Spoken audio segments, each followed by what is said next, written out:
370 బీజేపీకి రావాలి, 400 ఎన్డీఏకు రావాలి. ఈ స్లోగన్ ఇచ్చి బీజేపీ మోడీ బెనిఫిట్ అయ్యి పొందాడా, లాస్ అయ్యాడా? దీనిపైన భిన్నమైన కథనాలు వస్తున్నాయి. ఈ స్లోగన్ ఇవ్వడం ద్వారా 2 ఛాలెంజెస్ మోడీ ఎదుర్కొన్నాడు. అందుకే ఈ మధ్య ఆ మాట గట్టిగా అనడం లేదు అన్నది ఒక విశ్లేషణ. 2 ఛాలెంజెస్ ఏంటంటే, ఒకటి 400 వస్తే మోడీ ఏం చేస్తాడు? ఈ ప్రశ్నకు అపోజిషన్ వెంటనే ఒక పెద్ద ప్రాపగండా చేసింది. మోడీ గనక 400 వస్తే ఎన్డీఏకు, బీజేపీకి 370 వస్తే రాజ్యాంగాన్ని మారుస్తారు, కాన్స్టిట్యూషన్ చేంజ్ చేసి రిజర్వేషన్లను రద్దు చేస్తారు. ఈ క్యాంపెయిన్ అపోజిషన్ చాలా తెలివిగా నెగిటివ్ క్యాంపెయిన్ తీసుకెళ్ళింది. ఇది కొంత మేరకు జనంలోకి వెళ్ళింది అని ఓ వాదన. ఎందుకంటే దీనికి అనంత్ హెగడే లాంటి బీజేపీ నేతలు కూడా మాకు 400 వస్తే రాజ్యాంగాన్ని మారుస్తాం అన్న స్టేట్మెంట్స్ కూడా దోహదం చేశాయి. అందువల్ల ఇది 400 అనే నెంబర్ వస్తాయి అనడంతోనే రిజర్వేషన్లు పోతాయి అన్న భయం కూడా పెరిగింది. అందుకే మోడీ ఈసారి ఈ మధ్య ఆ మాట అనడము లేదు అనేది ఒక వాదన. సెకండ్ డైమెన్షన్ ఏంటి అంటే, 400 వస్తాయని ఎప్పుడైతే అనుకున్నారో బీజేపీ కార్యకర్తల్లో కూడా ఉదాసీనత పెరిగింది.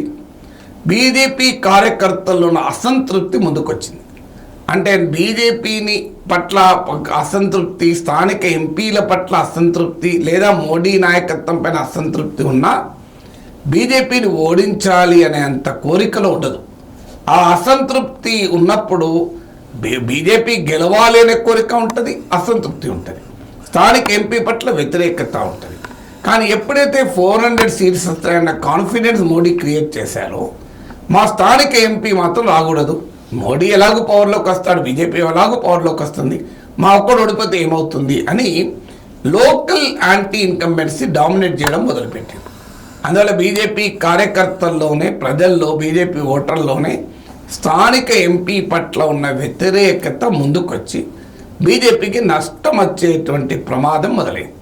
ఈ 2 గుర్తించే నరేంద్ర మోడీ ఈ మధ్య కాలంలో బలంగా 400, 370 జపం చేయడం లేదు అన్నది గతంలో నేను చెప్పాను, చాలామంది విశ్లేషకులు అంటున్నారు. ప్రశాంత్ కిషోర్ మాత్రం ఇందుకు భిన్నంగా చెప్తున్నాడు. ఆయన అనేది ఏంటంటే, ఇది స్మార్ట్ మూవ్ బై మోడీ. ఎందుకంటే 370 బీజేపీకి, 400 ఎన్డీఏకు అనడం ద్వారా మొత్తం చర్చనల్లా హైజాక్ చేసేసాడు మోడీ. చర్చనల్లా గోల్ పోస్ట్ మార్చారు. ఇప్పుడు ఎవరు కూడా మోడీ ఓడిపోతాడనో, మోడీ అధికారంలోకి రారనో, బీజేపీ మళ్ళీ పవర్లోకి రాదు, ఇండియా కూటమి వస్తుంది, రాహుల్ గాంధీ ప్రైమ్ మినిస్టర్ అవుతాడు అని ఎవరు చర్చించుకోవడం లేదు, ఇంక్లూడింగ్ ఇండియా కూటమి వారు కూడా. పైకి కొన్నిసార్లు స్టేట్మెంట్లు ఇచ్చినా అంతర్గతంగా వారు కూడా, సమాజం కూడా మోడీ మళ్ళీ వస్తాడు అన్న అంశానికి రీకన్సైల్ అయ్యారు. ఎందుకంటే మోడీ ఈ చర్చను మొత్తం 370 వస్తుందా లేదా అనే దగ్గరే కేంద్రీకరింపజేశాడు.